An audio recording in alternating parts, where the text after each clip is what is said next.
Sir माझं एक तुमच्याकडे काम होतं खूप महत्वाचं. हे सोड, जाऊ दे इकडे, तुला आजचे ट्रेड दाखवतो. हा दाखवा ना.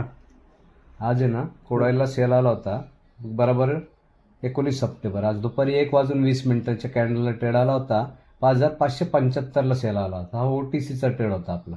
आणि 5,575चं कोडाईल आहे ना खालती आलं होतं 5,530ला. आणि 5,530च्या लो जो मारलाय ना लो, त्या लोच्या कॅन्डललाच ट्रेडमधून एक्झिट करायची होती. आज सगळ्यांना दाखवला ट्रेंडिंगमध्ये मी हा ट्रेड झालेला. आणि त्याच्यानंतर ते ज्या स्पीडने वरती गेलं ना, आपण ज्या रेटला सेल केलं होतं ना त्याच्या इथे वरती गेलं. ज्यांनी या लो रेटला जर का एक्झिट केली असेल ना तर अख्खा प्रॉफिट त्याचा बहु झाला.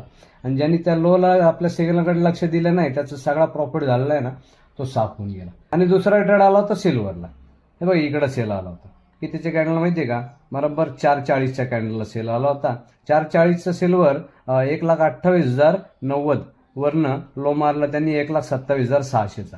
म्हणजे 400-450 पॉईंटचा गेन झाला. आपल्या एक्झिटचा सिग्नल आला. एक्झिट केल्यानंतर परत सिल्वरवरती फिरलं.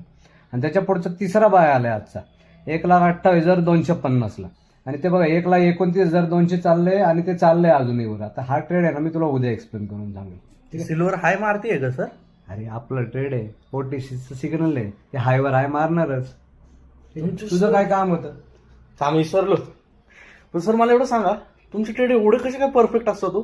20 वर्ष झाले घासतोय मी. फुकट कोणाच्या टेक्निक गुगलवरनं चौरून कॉपी केलेलं नाही शिकवत कोर्समध्ये. मी स्वतः बनवलेली आहे, त्याच्यामुळे एवढं कॉन्फिडन्स आहे. कळलं का? जा तुझं काम कर पण. हा ठीक आहे सर, मलाही घासायला लागेल आता.